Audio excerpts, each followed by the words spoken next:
Support for the Lancast is provided by Winey Way Books and Pennsylvania College of Art and Design.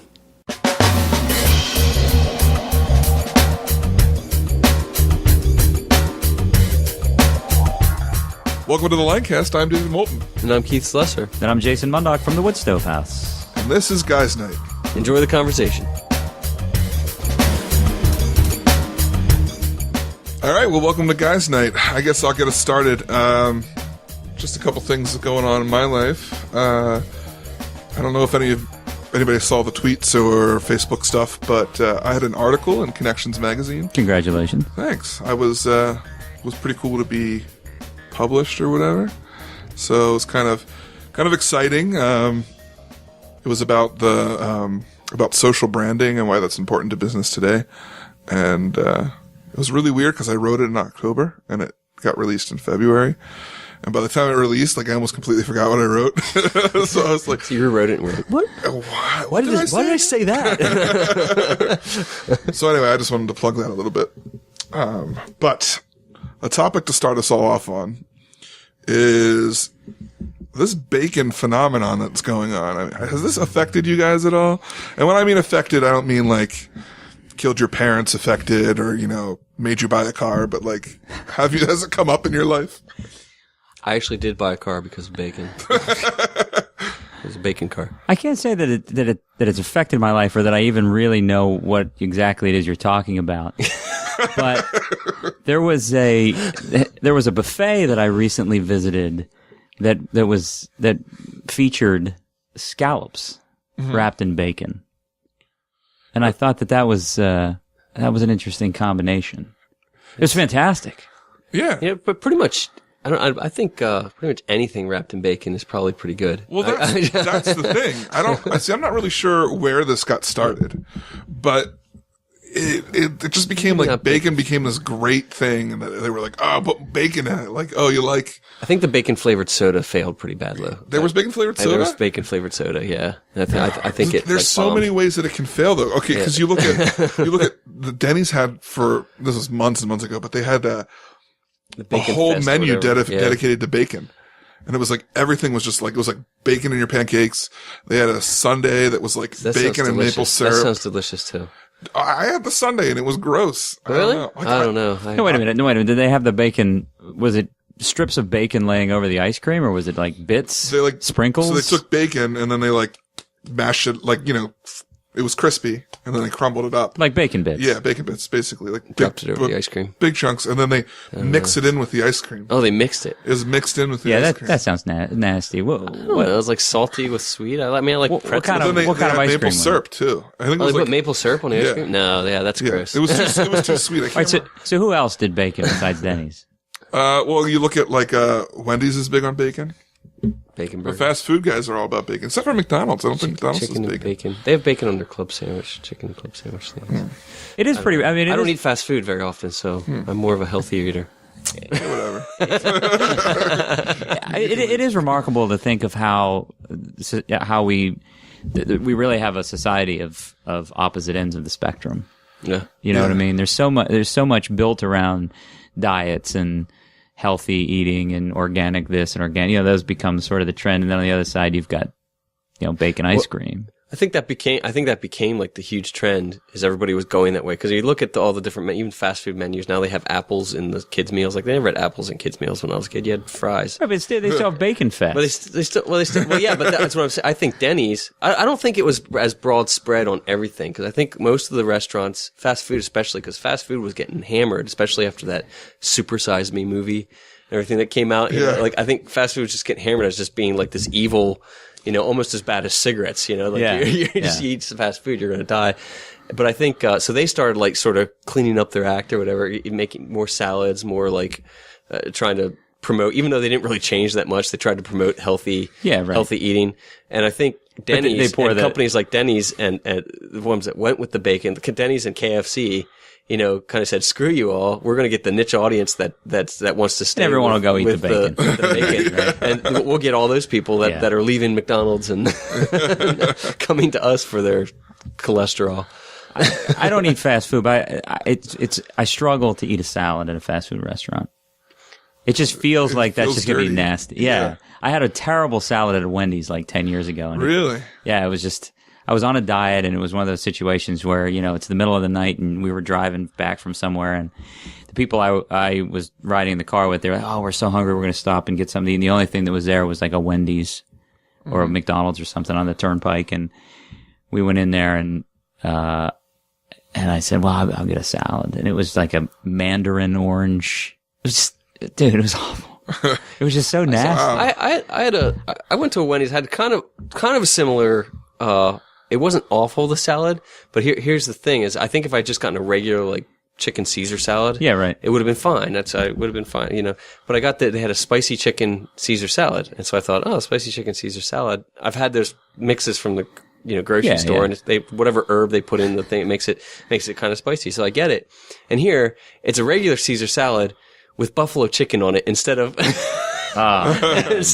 instead of regular chicken. I think I was looking for that. Was yeah, that one went to long ones? Yes, it was. Yeah. And I was eating. I'm going like, the buffalo sauce just really doesn't go with the Caesar dressing. It's just terrible. So I pretty much ended up just like putting the chicken to the side and eating the salad. So You just know that if it's a Wendy's or something and they're serving salad, it's just not, how long it's been sitting Yeah. there. right, yeah. And it's just not fresh. drowned in preservatives and all that sort of thing. Now you go to a Salad Works. That's where you're getting your fast food salad. Like, Ever been to a Salad No, I've Works? never been to Salad Works. Oh, what? You never been there either? I've had their soups. You're saying it's good, or you Oh, saying it's great. I used to go to this doctor's office that had a done ton right. of food left over. Whatever represented their drug reps or whatever would buy them lunch like every day, and I used to deliver there. And I'd go there and they'd be like, "Hey, you want some food? Because we don't want all this." And they'd just hand me like this pile of like sandwiches and salads and soups and stuff. Keith, this was a weight loss management place, and those were the temptations.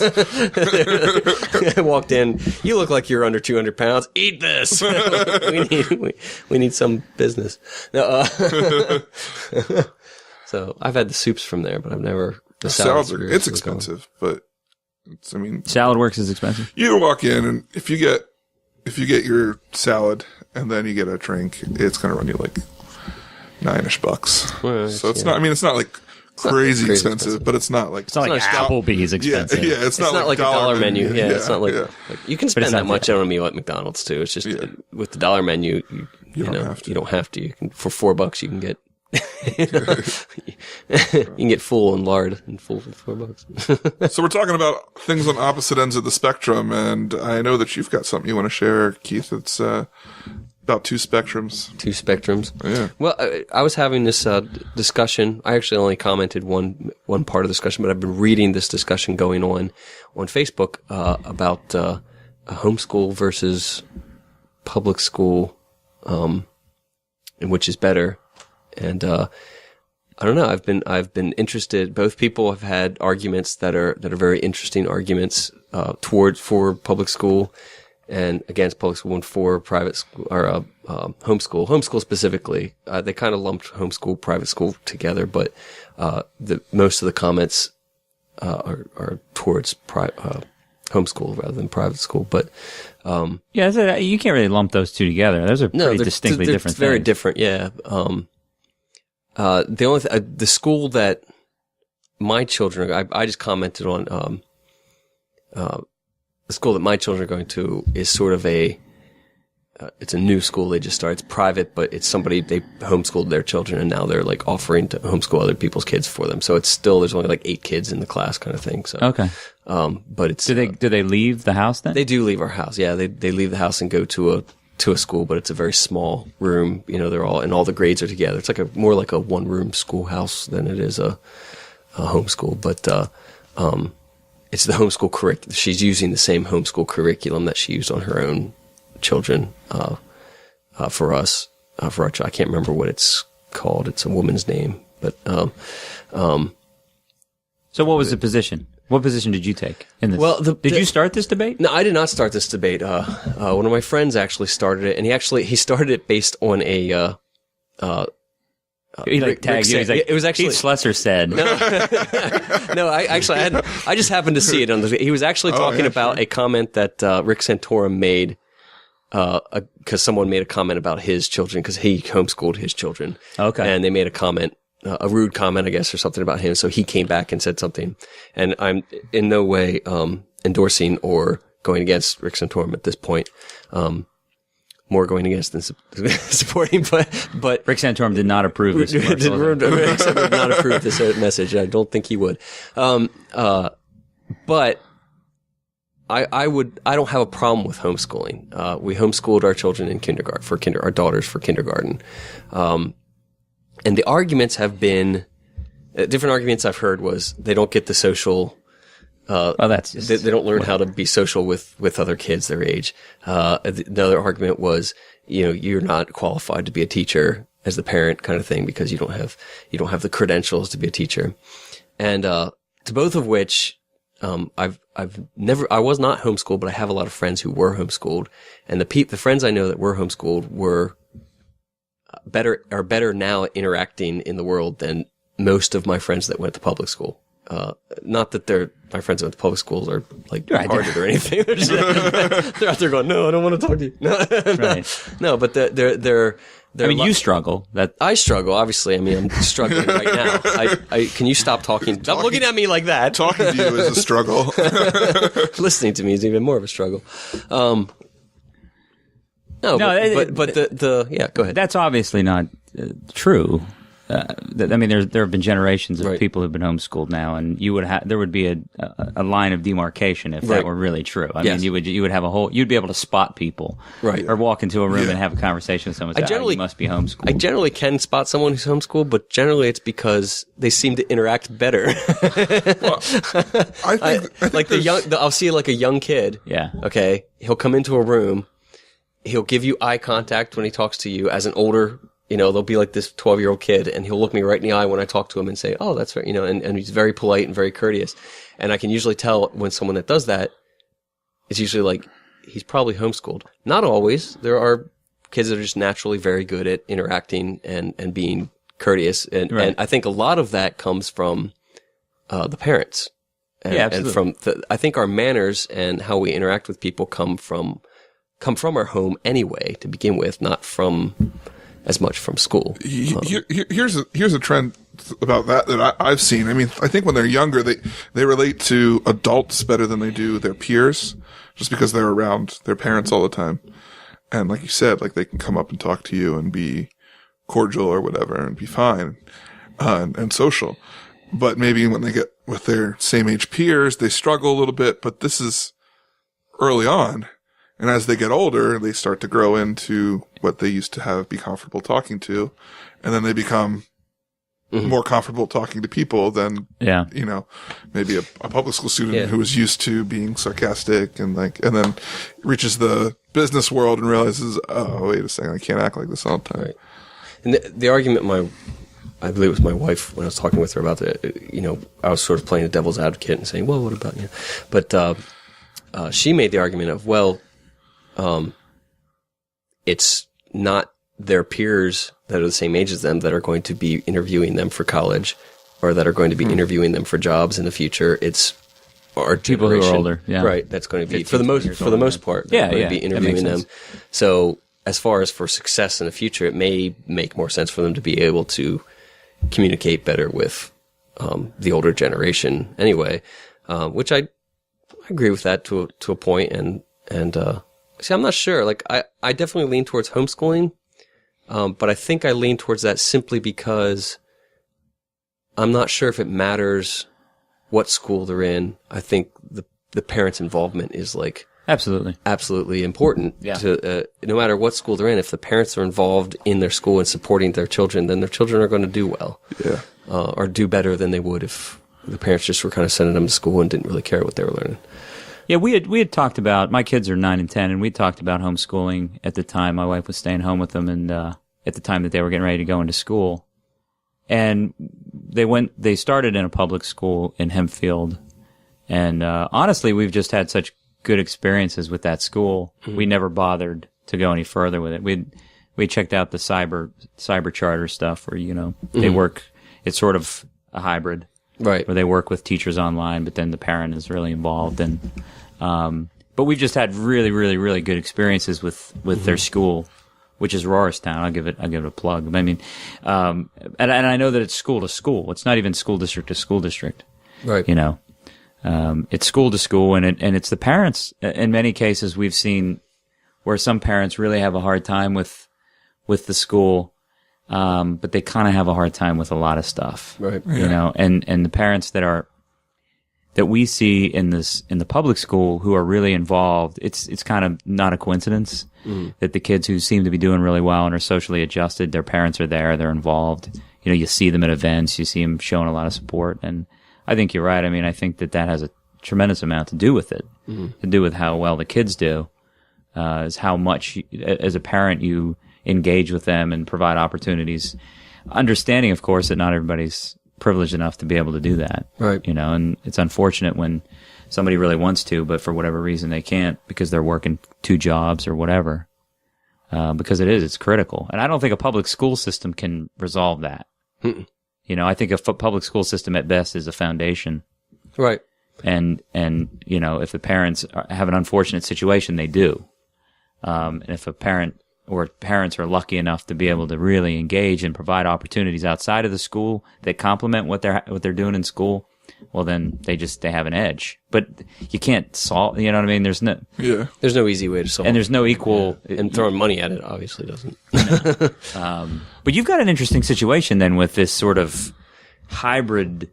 Yeah, because the socialization argument's out the window if you've got kids coming together. And I've always heard that traditional homeschoolers would still meet right with small groups of other they do. kids. There are homeschool activities. There are leagues for sports for homeschoolers. There are there's all kinds of activities that they can do. You know, field trips where you band together with other homeschool parents and do like a field trip for the kids, take them someplace.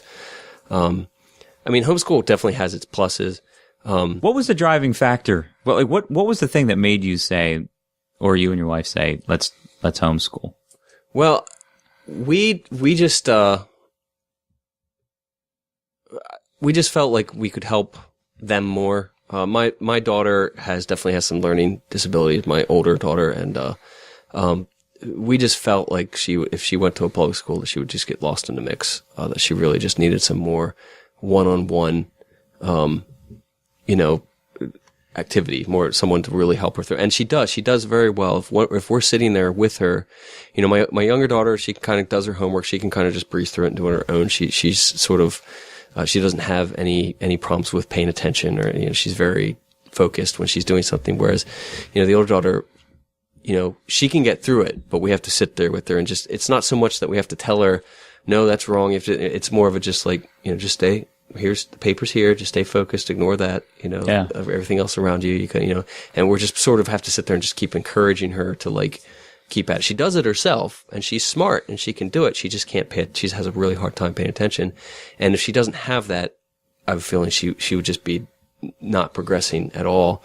And in public school, I just don't think that she would be able to progress in that atmosphere, because it's very hard. I mean, I know it's difficult for a public school teacher to give that much attention to one child. And so I that's one of the things of homeschooling. Now, what ended up going into this sort of hybrid private school is our schedules. And because of my wife and I both have to have jobs, in order to pay for the kids and for our bills, we just felt that we couldn't, we weren't able to get it consistently enough, teaching. Yeah. It was going well. We made it all the way through kindergarten, and they learned how to, you know, their alphabets. They learned how to start reading and stuff. They could start reading everything by the time we took them to this other school. Learn GarageBand, I assume. They know they can write music. They sing all the time. Learned how to record on an iPod. I'm actually going to be releasing an album 2 weeks from now. I wanted to plug that. It's available on iTunes. You talk about kids getting lost. I have a good friend of mine. He has 6 kids, and all but 2 of them are hearing disabled. It was just a genetic thing that kind of got passed down. But they do cyber school.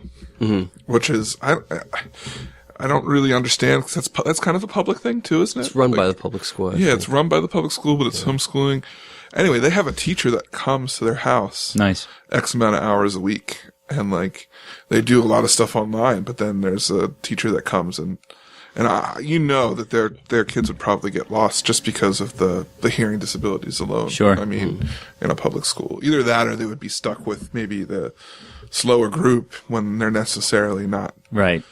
slower learners. They might be They smarter, just but they just can't hear. Right. So, and it's fun. The other aspect of this, just to step back a second, the other comment that I saw was that you're not qualified to teach, and because you didn't have the credential. It specifically said because you didn't have the credentials you didn't go to school for teaching. Well, you're not qualified to podcast either. So, yeah, they really should start licensing this. Yeah, they should. Yeah, we'd be shut down.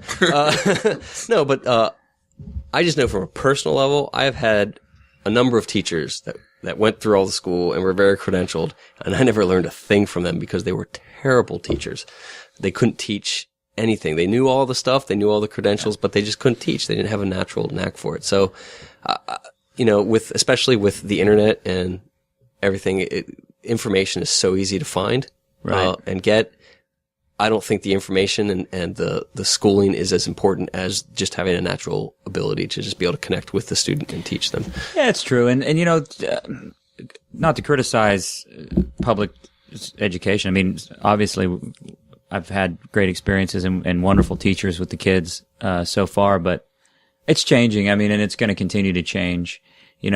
One thing that I question it, I guess. I understand that the public school system is a big ship, right? And it takes a long time to turn that ship and to adjust, right? How fast does technology change versus how quickly can you shift the curriculum? But it's really interesting. I was working with my kid not long ago about capitals, like memorizing the capitals. And it dawned on me. I mean, 25 years ago when I was in school, well, I guess in her grade, more like 35 years ago, but she, learning a capital, because there was no access to that information, and so, memorization of those sorts of things almost made sense. Mm-hmm. But by the time these kids are out of school, they'll be able to find the capital of Montana in seconds. Right. It's more about critically how to search for things. And I think it's going to continue to move that direction. Mm-hmm. Kids, in the workplace, what's more relevant? Knowing what questions to ask or memorizing, rote information? Mm-hmm. That's a great point, because one of the things I find people lack a lot is the ability to get things from context clues.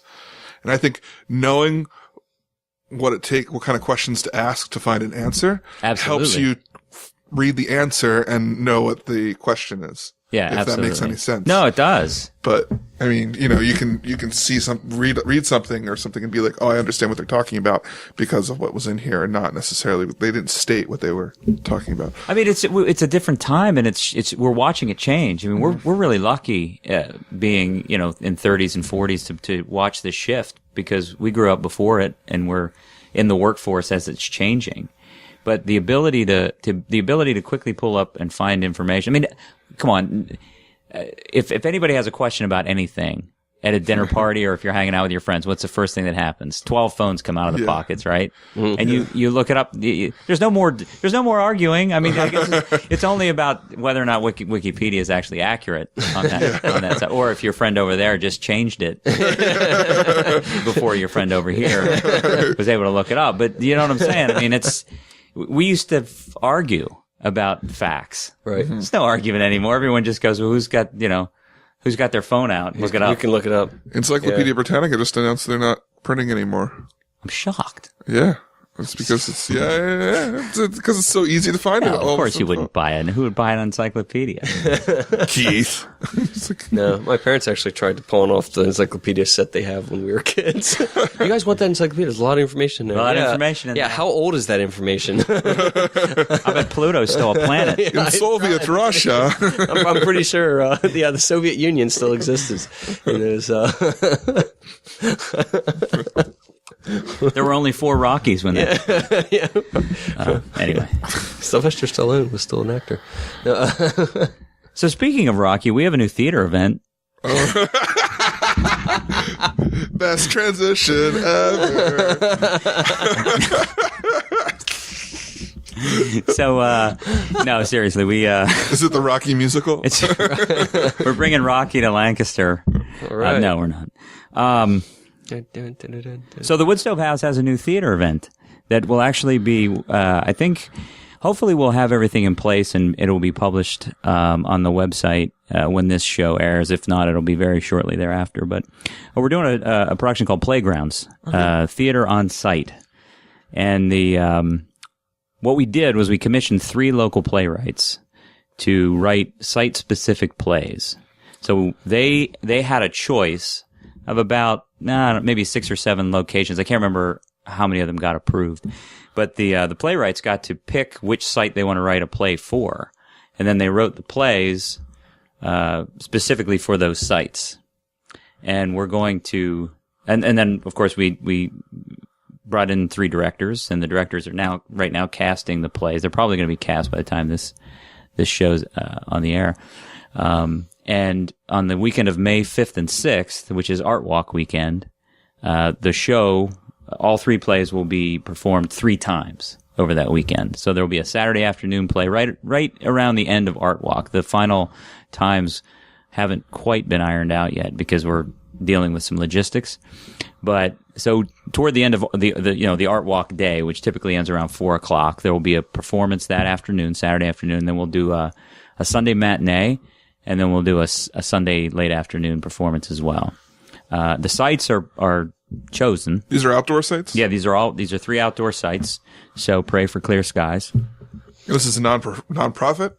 Because, I mean, how can you sell tickets to an outside event like this? It's going to be crowdfunded and sponsored. Okay. So it is free and open to the public. It's part of Artwalk, so all the information about the locations and the times will be printed with all the Artwalk stuff. And there's a whole Artwalk, dedicated Artwalk website, which I'm sure you can link up in the show notes. But anyway, the 3 sites are Lemon Street Market, Fulton Elementary, and then the cemetery right behind Fulton Elementary. And the 3 plays, so the plays are about 15 or 20 minutes long. We're not quite sure on the exact times just yet because they're still working out the direction of the plays. But, so what will happen is the audience will go to the first site, watch the play, 20 minutes or so, and then the whole audience will then move down Mulberry Street or up Mulberry Street, depending on what order we put the plays in. And go to the next site just in time for the next play, and then do the same thing for three shows. The plays aren't connected with each other. That was going to be my question. Yeah, it's not 3 acts of the same play. It's actually 3 separate short plays. Although that would be really interesting. It would be. Yeah, that's kind of how the Renaissance Fair does that. They move the story around. Throughout the. Yeah. No, we decided to go with 3 different playwrights and let the playwrights focus specifically on the site and kind of hyper-focus. Now, this sounds like an interview, but I have questions. Yeah. Hit me, man. How dare you? How dare I ask Jason things? This is a conversation, not an interview. But feel free not to answer any questions. No comment. No. I plead the 5th. Well, sometimes some of the plays that I've seen in the area can be kind of push the edge. Sure. Either sexually, religious, provocative, whatever. Any thoughts about that with this kind of environment? Because you're in the public, so it's not necessarily people expecting that kind of. Yeah, no, we put some parameters around this. Okay. I know one of the things you're referring to is the 24-hour plays, where we let writers really have open, free reign. But that was in a closed environment. It was probably not published as well as it could be about it being an adult or at least a teenager and an older performance, which we will do when we do the 24 again.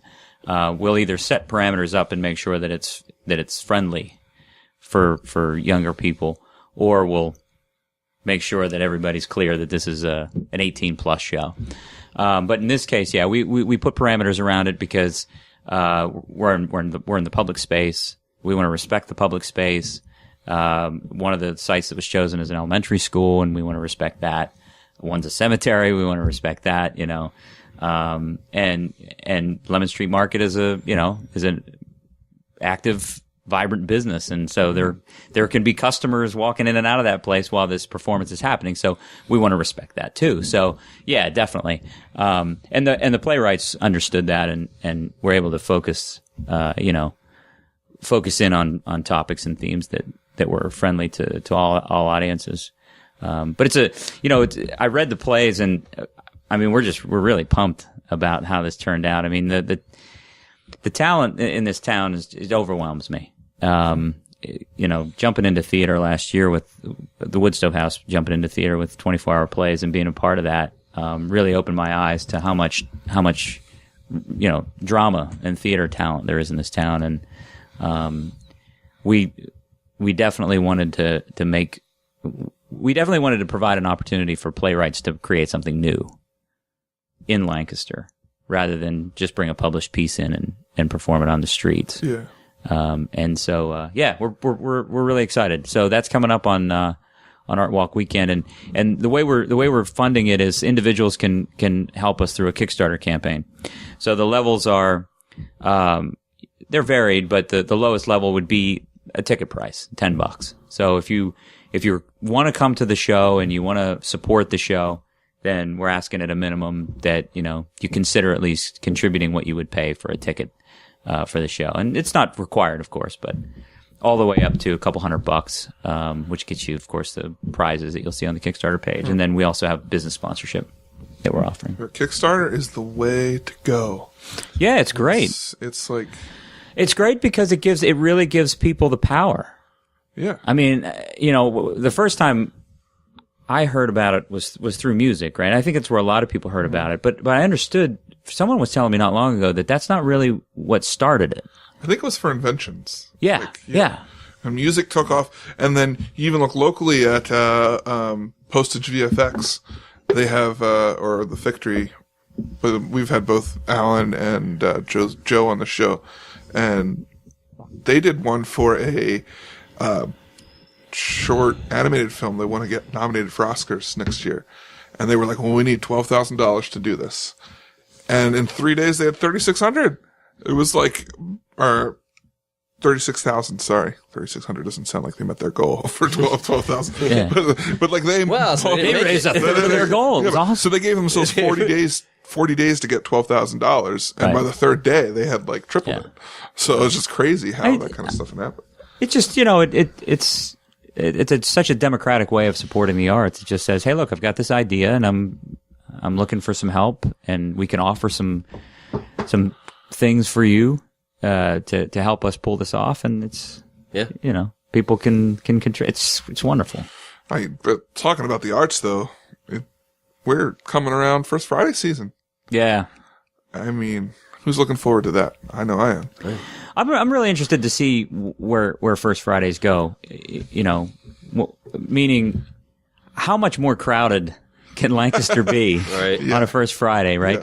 Because if you go back to the beginning and in the early years of First Friday, everything was shut down by 8:30. The streets were empty by 8:30. You pretty much just had Prince Street, Gallery Row in that area would be well attended.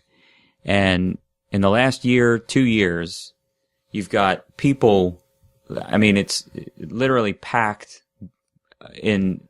on maybe 6, 7, 8 blocks. Yeah. I mean, Binns Park, all the way up to the Belvedere, all the way down to King Street on Prince. I mean, I don't know, where does it go from here? Yeah.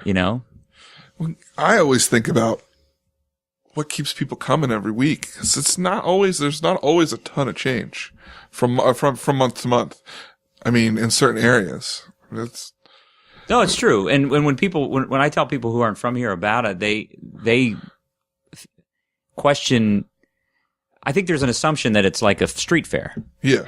Where there are vendors or booths or something special that you wouldn't be exposed to, say, on a first Thursday. Right. But it's just the stores are open. Yeah. Right. It's the same stores. They're just open. Well, they do some special events sometimes. Usually there's some street musicians or street performers out all over the place, sort of, which that's another thing. It's the whole street performer thing has become so, huge. There's just so many street performers now. There's almost too much to stop and look at, which in some ways that's good because it sort of forces the performer to up their game a little bit to get people's attention. Yeah. Because there's so much to look at. But in the other sense, when you're just kind of walking down the street and you've got like street performers everywhere and you're just kind of like, wow, I just wish I could be somewhere where I wish I could hear this nice violin cello thing going on here. Right. But we've got this punk acoustic band over here that just aren't that good that are, I think some of the draw of it, as I was saying, things don't change is that you walk into a store and you don't feel the pressure of them wanting you to buy something. Like the store owners know that you're there to look and to experience their shop, not to like they don't have to be like, well, you're not going to buy anything, like get out or wasting my time or whatever. Like it's an event and there's no pressure. So I think I ever buy anything on First Friday other than food. No, but I think what it does is it opens it up. It gets people comfortable with the city, and that's, to me, that has been the from what I've seen watching it over the years, that's been the greatest benefit.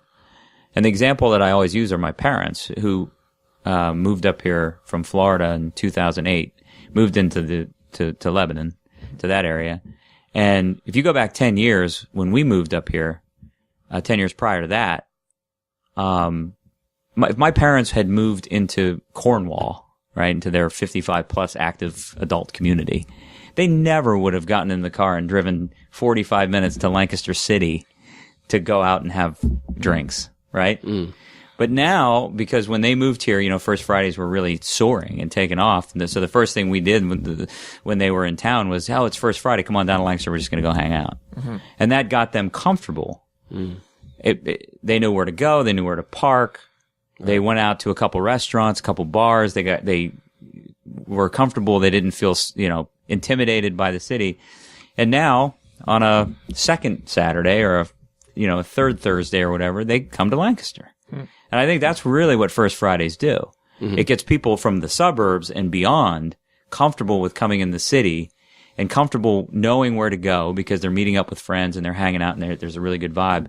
Because if you drive into York on a regular Friday or Saturday night and you drive into Lancaster on a regular Friday or Saturday night, it's dramatically different. Oh yeah. And I really believe that First Fridays have a lot to do with that. Okay, here's a question. Why do you think that First Fridays are flourishing, but Music Fridays kind of died off? Because First Friday isn't Art Friday. It's First Friday. You know what I'm saying? Yeah. And Music Friday, I have two theories about that. And the first is this point, is that you're putting a focus on something, on some particular event. So if I'm not interested in music, right? Yeah. And I'm marketed that it's Music Friday, I don't care. I mean, I am interested in music, so I would care, but if I didn't, just like I don't really have that much interest in visual, fine art. In other words, I don't gallery hop on First Friday. But if it was Fine Art Friday or Art Friday, chances are I might not have started coming down. Right. But I come down to be social. I go to certain, we love to hang out at Binns Park in the summer. Sometimes we don't make it more than one block because you bump into all these people, you have a good time. You go out and grab something to eat. And I think that's a pretty significant difference. That it's a broader yeah, right. That it's audience that it's marketed as First Friday, not marketed as Art Friday. And the second reason I think that it hasn't taken off yet is because if the focus is on art, on visual art, it's very common for somebody to sort of walk through a gallery and browse and go to another one and browse and go to another one and browse. But a musical experience doesn't work as well that way. Right. So, like I was saying earlier, you have the bleed over of... Yeah, you have the bleed over, and if you have 36 concerts happening, right, like you'd have 36 galleries, you can walk through 12 of them and have a very rich experience. but it's not a very rich experience to hit 12 concerts Yeah. in 2 hours. You know what I'm saying? Yeah. So it's more of the kind of experience where you want to go somewhere and sit down and experience one or two acts playing. And I think that's what they've tried to turn it into, and now it's like across from Bids Park at the Square. yeah, and that's a cool thing. Is what like its basic focus is. But I remember when it was kind of popular, it was almost like another First Friday, and there was a lot of people out, and all the galleries were having their own like concerts in them, and so the galleries were open again late night.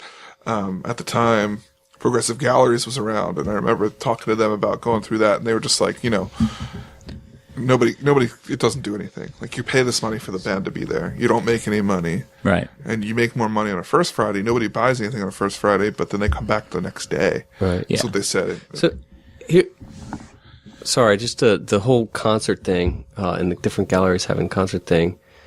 They don't really do that anymore. Oh, they don't? No. They don't. It used to be like Progressive Galleries, Building Character used to always have a band. Right. No, I think it's wise what they're doing. Yeah. The mayor's office, Music for Everyone, Series 42, they're all involved in the big concert over at Lancaster Square. It gets people, it gets a concentrated number of people into that space. They've got Rachel's is usually down there with her truck. They have beer from Lancaster Brewing. And I think that's wise. I think that's the way to go. And every third Friday, there's a big concert in the square that you can go and hang out and watch some really good bands. Right. So here's to go on. What about this is something you know a lot about here, Jason? House concerts. Yeah.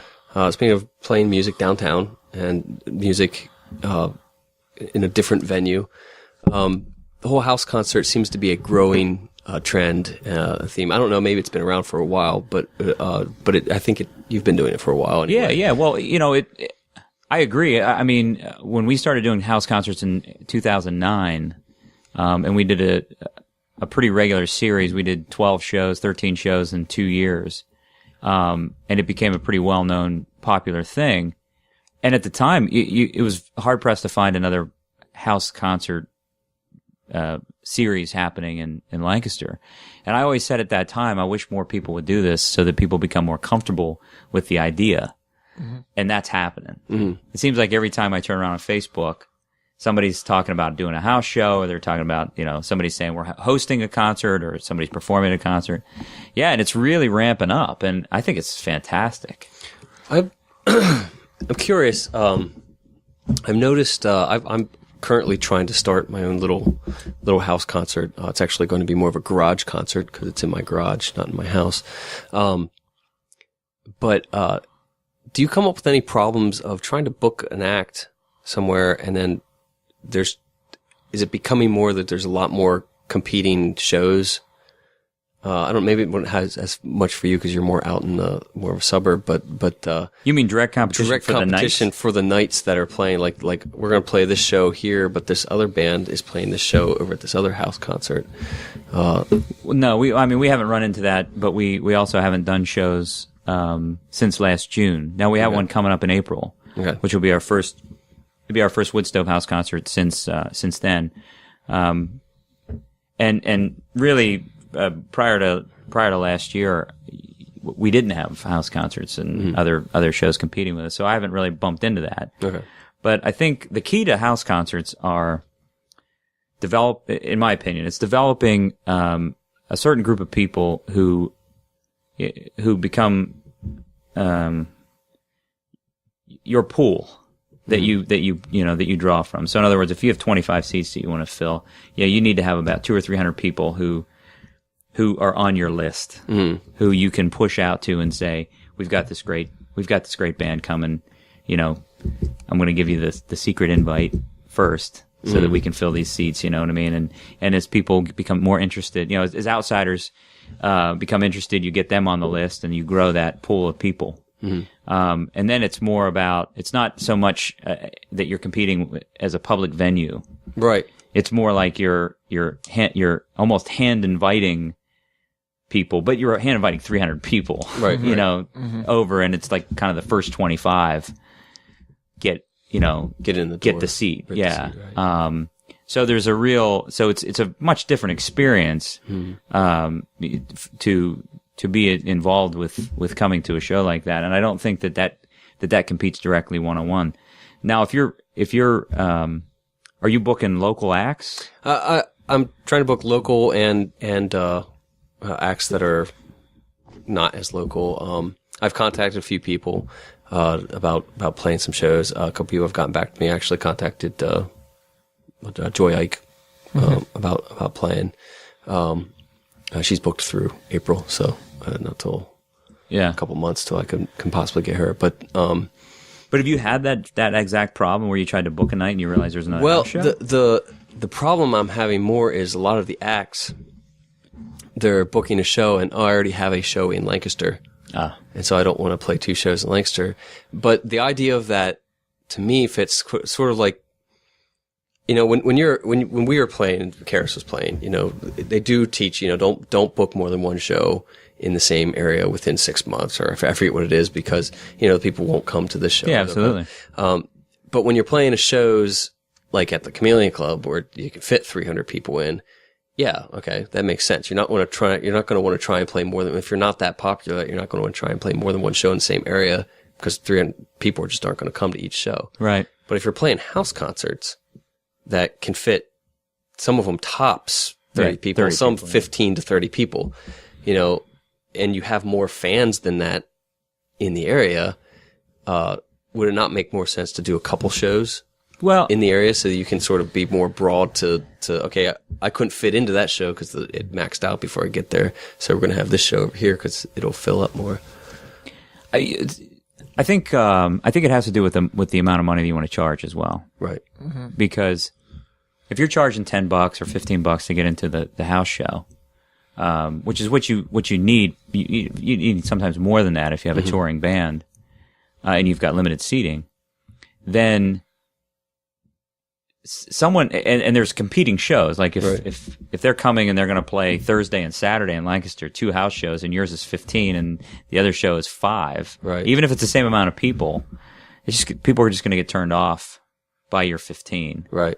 And even if they can't get into the one with, it's interesting how it works. That's one of the reasons why we go way outside and started booking bands, touring bands, and notched it up a little bit. It's not because we don't like local music. We love local music. And, our podcast around the Woodstove is a way to showcase local artists and things like that. It's a way to contribute to the local scene.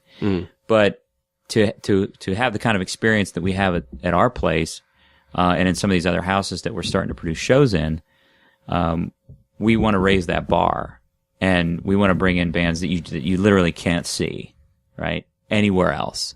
And so you kind of notch it up, and then you don't have that problem. You see what I mean? And it puts that house concert on a completely different place.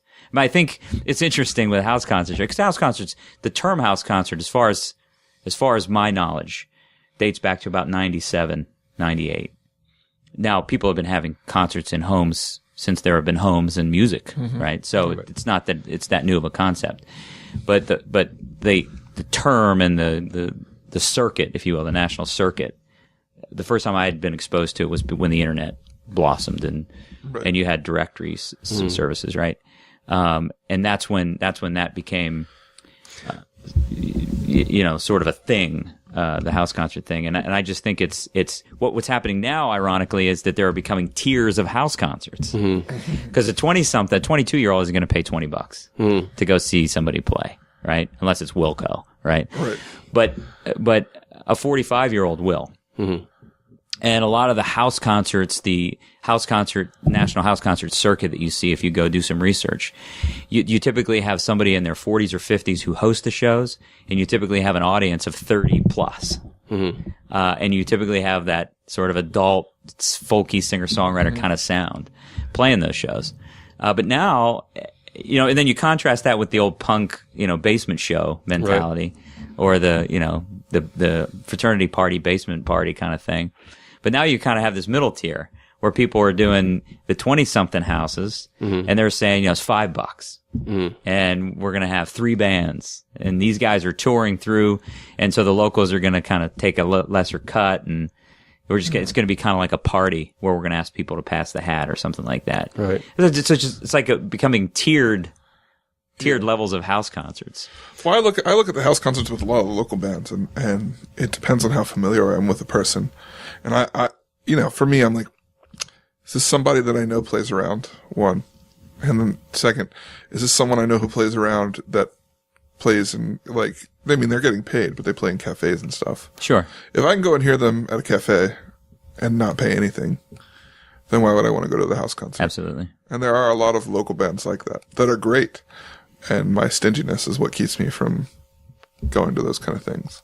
Well, yeah, I mean, absolutely. That's why I like your idea of bringing in outside. What about creating it more of a, like you said, like a party, like an event, but charging more, but then providing more for it, their money. Like, say you charge $20 for it. Well, then you provide, beer and food or soda and food, as well as yeah. So make it more of like a dinner, not like necessarily a fancy dinner, but just like a dinner and a show kind of thing. And then $20.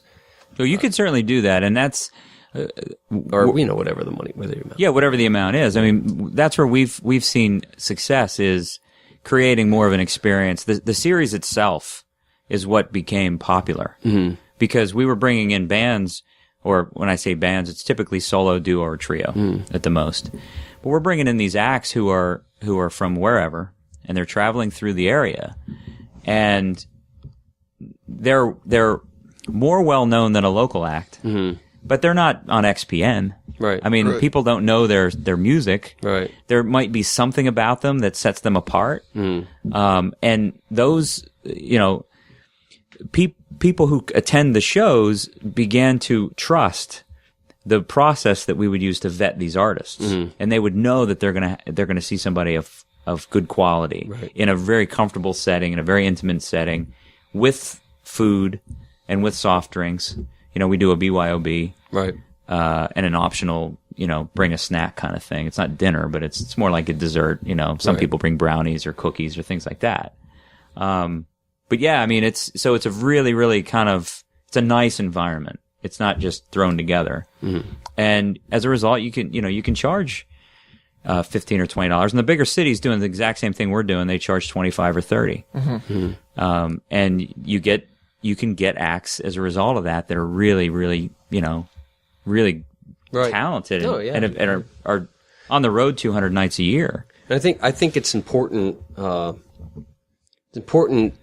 as far as the charging the money and trying to get people, my view from being an artist myself and having done shows and having going and played like these bar shows where we got nothing, we play the whole night, play our heart out and stuff. And, it's real important to me as if I'm doing these shows to have something to give to the artist, because the work that went into them creating this music, they traveled to come play, they put time into it, and just to learn their art, their instrument, they really deserve to make some money for these shows. But again, I know even my own point, like David said, if you can see the artist for free someplace else, why I'd pay to see him another place. See, you got to decide what experience you want to provide, and what your friends or because you're going to start out with your friends, what they would be willing to pay for that experience, right? And when you think about $20 a person, so say my wife and I want to go do something on Saturday night, and we can pay $40 and grab a 6-pack of really good beer for 10 or 12. So for $50, we're going to go and we're going to experience this songwriter from New York, or this duo from Nashville, and we're going to experience this really good, intimate music where there's no distractions. It's just us and this artist doing something that we love. That's really not bad. $50, you know what I mean? If we go to dinner somewhere, in town at a nice restaurant where it's $15 for dinner, a nice dinner, we're spending it. You buy a couple drinks, we're spending $50. And we're going to go eat for 45 minutes. And we're going to go home. And if I take my kids, Right. you know, we can even go to a mid-grade restaurant and spend $50. And they don't eat half the. That's another story.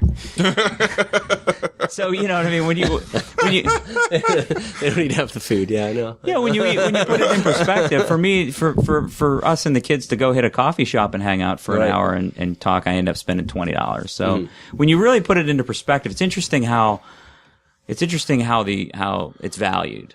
You know, when you compare it to other things, and I think the key to it is finding those people who really appreciate that. Like that's what they're really Do you think there's a camaraderie between house concert people where do you think they would people who host or people who host to network with absolutely. Each other to you know I've been to shows in Maryland. I've been to shows in Philly. Absolutely not. Once you host a show, you and Jason no more. Will no longer be able to do the spots. He will probably come like, you stole my act, you bastard. he'll come to a guy's night, but he'll probably stick you with a shiv like midway through. A shiv. I'm bleeding. Yeah, sorry. Be man. a cloak and dagger. I'll come to your shows. But no, there's a lot of camaraderie, man. You know, you hook up with people on the internet, and you, like I said, we've gone down to Philly to shows, and we've gone to Maryland to shows, and I've connected with people even though I haven't gone to their series, and just compared notes. A couple folks who do them down in DC, and right. But yeah, and it's nice. It's a nice way to vet artists and to get recommendations, and you know, see who's on the circuit. And Seems like a real growing indie. It's fantastic. Thing. I mean, it's a real place for. Like I said, you know, if I'm going to spend, you know, $10 or $12 to go see a you know, kind of a second tier band in a club, and stand all night and pay $4 for a beer, right? So my wife and I go there, and we spent $24 to get in. You're not. People there might not be friendly. And I'm standing, you know, and I'm an old crotchety guy. Well, that's a fact. And so, you know, it's like you do have gray in your beard. But as I discovered when I had my beard, so do I. Anyway. All right, guys. Well, we've come to the end of another guys' night. It's been great. Everything that we talked about, of course, will be in the show notes. But we want to know what our audience wants us to talk about. I mean, obviously, if anybody has any kind of topic, so we can ignore you. Yeah, so we can ignore you. I think it's obvious: house concerts and public theater. yeah, that's all everyone wants to talk about that. Home brewing. Yeah, say what you tell us in the show notes, in the comments there, or on Facebook for the comments for the show. Let us know what you want to talk about when we come back in 2 months, and we'll discuss it, argue about it, tear it apart, make fun of you, whatever. So, all right. We hope you've been enjoying the Lancast. This episode was produced by myself, David Moulton, with show notes by Keith and Lauren Slesser. All pertinent links to this episode can be found in the show notes at thelancast.com.